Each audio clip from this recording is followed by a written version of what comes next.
Reels वाली बहू। प्रज्ञा को रील्स बनाने का बड़ा ही क्रेज है और वो दिन भर रील्स बनाती रहती है। खाते पीते घूमते फिरते घर में कॉलेज में रील्स बनाने के कारण प्रज्ञा पूरे कॉलेज में हाईलाइटेड है। जहां उसकी रील्स सभी को पसंद आते हैं, वहीं मनीषा चिंता में डूबी रहती है। एक रोज जब खाते हुए प्रज्ञा रील्स बना रही होती है, तब मनीषा कहती है, 1 मिनट भी चैन नहीं है इस लड़की को। ये नहीं कि खाना तो आराम से खा ले, लेकिन नहीं, अरे थोड़ी देर रील्स नहीं बनाओगी तो आसमान नहीं टूट पड़ेगा। अरे मम्मी, इसी को तो कहते हैं डिटर्मिनेशन। तुम नहीं समझोगी ये सब। भगवान, इस लड़की को सद्बुद्धि दे। जब देखो तब टेढ़ा बांका मुंह बनाती रहती है। मनीषा की बात का प्रज्ञा पर जरा भी असर नहीं होता और वो खाते खाते रील्स बनाती रहती है। दिन बीतने लगते हैं और देखते देखते प्रज्ञा का कॉलेज भी खत्म हो जाता है। आए दिन कोई ना कोई मनीषा को प्रज्ञा की शादी करवाने का सुझाव दे जाता है। सब ठीक ही कहते हैं, प्रज्ञा की शादी कर देनी चाहिए। अपने घर के काम काज में व्यस्त हो जाएगी तो खुद ही ये रील्स और नाच गाना बंद हो जाएगा। मनीषा और प्रेम प्रज्ञा के लिए एक अच्छा लड़का ढूंढने लगते हैं और तभी विकी का रिश्ता प्रज्ञा के लिए आता है, जिसने प्रज्ञा को उसकी रील्स देखकर पसंद कर लिया था। अगले दिन विकी अपने माता पिता के साथ प्रज्ञा के घर पहुंच जाता है और प्रज्ञा साड़ी पहने हाथों में चाय की ट्रे लिए उनके सामने आती है। जब विकी को पसंद है तो हमें भी बहू पसंद है। बहन जी, आप बारात की तैयारी कीजिए। एक बार लड़का लड़की अकेले में बात कर ले तो अच्छा रहेगा। हाँ हाँ, क्यों नहीं। मनीषा विकी को प्रज्ञा के कमरे में भेजती है, जहां प्रज्ञा पहले से ही रील्स बना रही होती है। तभी विकी कहता है, आ गए आपके साजन जी। हमारे साथ ये रील्स कंप्लीट करती तो और भी अच्छा रहता। अच्छा जी, अब आ ही गए हैं तो बना ही लेती हूँ आपके साथ। दोनों मिलकर रील्स बनाते हैं। जब वी मीट और तुरंत पोस्ट भी कर देते हैं। फिर विकी कहता है, जब आप साड़ी में चाय लेकर आई तब मुझे लगा कि कहीं मैं गलत घर में तो नहीं आ गया। अब सही है। दोनों की शादी पक्की हो जाती है और शादी के दिन भी प्रज्ञा रील्स बनाने से चूकती नहीं। यहाँ तक कि बारात के समय भी नाचते हुए रील्स बनाती है। सभी लोग प्रज्ञा की तारीफ के पुल बांध देते हैं और प्रज्ञा नाचती गाती अपने ससुराल चली जाती है। सब कुछ अच्छा चल रहा होता है। प्रज्ञा यहाँ भी दिन भर हर चीज की रील्स बनाती रहती है। लेकिन कुछ दिनों के बाद जब सुनीता कहती है, बहू, ये रील्स के साथ साथ कुछ काम भी कर लिया करो।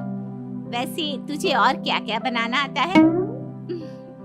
मम्मी जी, वैसे तो सब कहते हैं कि मैं सब कुछ अच्छा बनाती हूँ, लेकिन मुझे लगता है कि मैं मैगी अच्छा बना लेती हूँ। हाँ, कॉफी भी अच्छा बना लेती हूँ और मुंह तो सबसे अच्छा बना लेती हूँ। हैं? अच्छा अच्छा।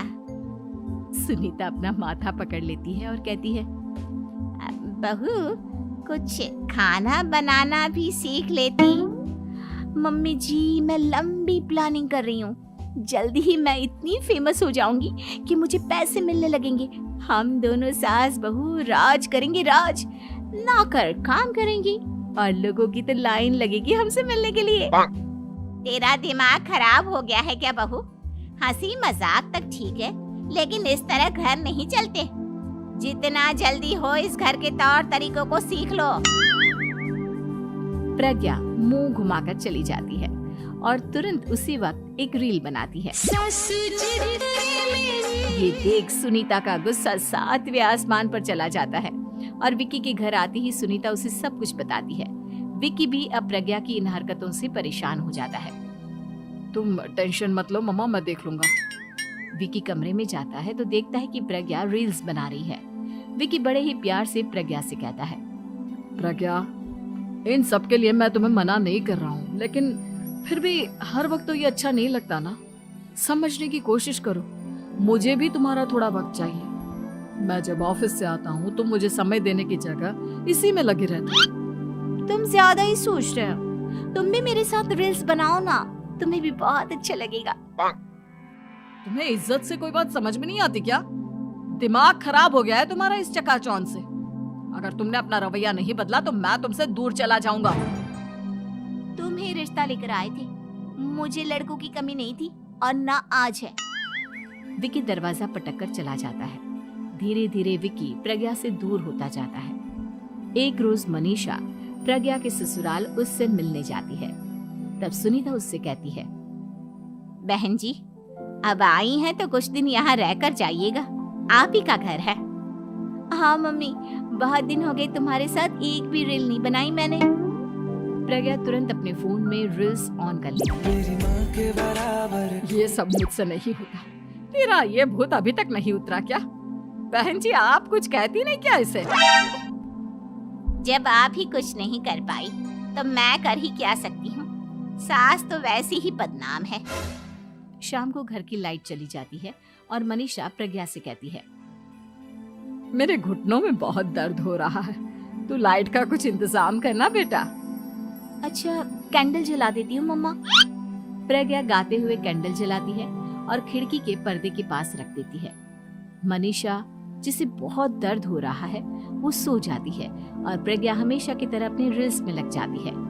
उधर कैंडल की वजह से पर्दा आग पकड़ लेता है और मनीषा के कमरे में आग लग जाती है। बचाओ, कोई है, बचाओ। सभी भागते हैं और विकी कमरे की आग बुझाने में लग जाता है, लेकिन तब तक मनीषा आधी जल चुकी थी। मनीषा की हालत देख प्रज्ञा रोने लगती है। विकी मनीषा को तुरंत हॉस्पिटल ले जाता है और उसे एडमिट कराता है। विकी प्रज्ञा से कहता है, देख लिया ना, तुम्हारे इस नाच गाने की वजह से आज तुम्हारी माँ की जान जाते जाते रह गई। अब पता नहीं तुम और क्या चाहती हो। उधर डॉक्टर कहते हैं, इनकी हालत बहुत नाजुक है, आधे से ज्यादा जल चुकी है। प्रज्ञा रोती हुई मंदिर में जाती है और भगवान के आगे जाकर कहती है, भगवान, मेरी माँ को ठीक कर दो। मैं कसम खाती हूँ, हाथ से ये रील्स बनाना छोड़ दूंगी। बस मुझे मेरी माँ वापस मिल जाए। 2 दिन बीत जाते हैं और मनीषा खतरे से बाहर आ जाती है। पेशेंट अब ठीक है, आप लोग उनसे मिल सकते हो। सब कोई मनीषा से मिलता है और प्रज्ञा सबके सामने अपना फोन तोड़ देती है। मुझे माफ कर दो मम्मा, मैंने तुम लोगों की बातों को नजरअंदाज किया। बेटा, कोई भी चीज जरूरत से ज्यादा खराब है। मैंने तुम्हें रील्स बनाने से कभी मना नहीं किया, लेकिन हर वक्त एक ही चीज तो सही नहीं है। मैं समझ गई हूँ मम्मा, आई एम सॉरी। प्रज्ञा उस दिन से रील्स बनाना छोड़ देती है और पूरी तरह से अपने घर में लग जाती है।